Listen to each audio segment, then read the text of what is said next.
Donc nous avons à peu près 1 heure pour présenter les questions qui sont au centre de cet intitulé, la qualité de l'espace vide public. Alors avant de lancer les intervenants, je me permets une petite mise en scène, un petit galop d'essai autour des questions posées par cet intitulé. Je crois que on est tous d'accord pour reconnaître que le renouvellement urbain, qu'il procède d'un opérateur public, privé ou qu'il soit la résultante de micro-évolutions à bas bruit, modifie, enfin en tout cas c'est ce qu'on y projette, les qualités perceptives et plus largement les ambiances, mais aussi les propriétés fonctionnelles des espaces urbains. Les espaces publics en sont en premier lieu concernés dans la mesure où ils sont à la fois la plaque sensible de ces transformations et l'élément le plus structurant.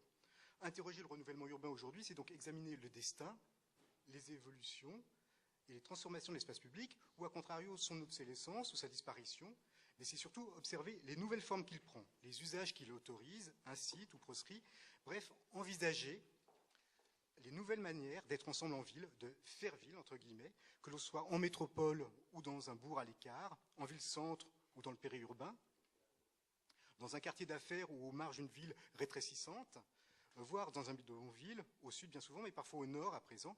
Partout, en tout cas, une ville faite de flux. Et c'est peut-être là l'une des données nouvelles. La ville a toujours été faite de flux, mais cette question des flux est aujourd'hui plus aiguë sans doute que par le passé. Alors, la qualité de l'espace vide public est-il inscrit en intitulé de cette rencontre? La physique quantique nous a appris que le vide n'est pas le néant et qu'un espace vide est toujours vide de quelque chose.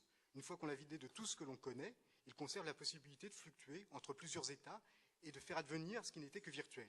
Alors je ne sais pas ce qu'il en est pour les espaces publics, mais à cette éventualité, c'est-à-dire à cette possibilité du vide, on pourra objecter qu'un espace public n'est jamais vide. Bien au contraire, dût-il être large et ouvert, pour être public, il faut qu'il soit peuplé.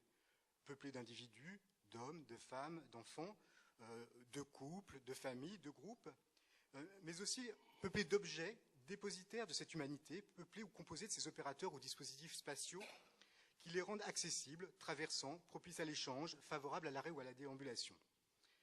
Quoi qu'il en soit, le vide dont il est question ici n'est donc pas celui du vacuus qui nous a donné le terrain vague, mais plutôt celui de la virtualité, de la possibilité, ce morceau substantiel d'espace qui permet une diversité d'agencements à ses lisières, une pluralité de formes de présence en son sein, présence dont la légitimité n'est limitée que par celle des autres à le partager ou à le traverser. De cette économie générale de la présence et des flux, la forme canonique a longtemps été la place publique. Nous y reviendrons d'ailleurs avec la première intervention.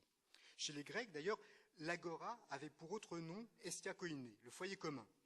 Cet espace public vide, donc entre guillemets, aujourd'hui désinvesti de sa fonction politique, si ce n'est le civisme ordinaire de son occupation, civisme qui a pu prendre d'ailleurs récemment un nouveau tour politique avec des mouvements comme Occupy Wall Street ou comme le printemps arabe. On pense à la place Tahrir. D'ailleurs, il y aurait une réflexion à mener sur le rapport entre l'espace public et les formes de mobilisation qui se situent dans un espace numérique dit virtuel. Donc en tout cas, cet espace public demeure ce bien à la fois commun et hospitalier, donc qualité qu'il est parfois difficile de faire admettre séparément, mais encore plus simultanément. C'est dire si son statut, dont on a dit qu'il était au cœur du renouvellement urbain, est déterminant, qu'il est aussi précieux que précaire et aussi précaire que précieux. Je m'arrête là. Donc, qu'en est-il aujourd'hui? Comment aborder ces questions-là? Et pour commencer, j'ai passé la parole à Serge Sala. Donc Serge Sala qui est un théoricien de l'urbain qui mène une réflexion assez fondamentale sur la morphogenèse urbaine et a publié notamment un livre assez volumineux intitulé « La ville et les formes » et qui a sur ces questions-là à la fois une profondeur historique de réflexion et une attention formelle qui nous permet peut-être aujourd'hui de placer un petit peu le décor et les enjeux de la réflexion.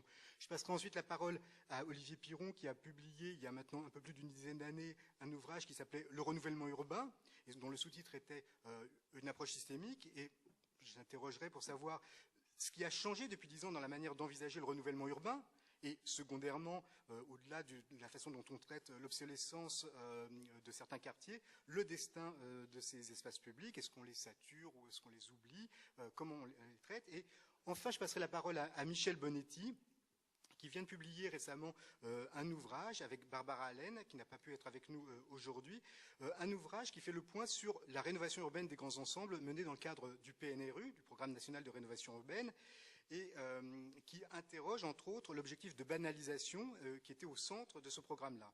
Est-ce que cette banalisation a concerné les espaces publics? Comment ont-ils été traités?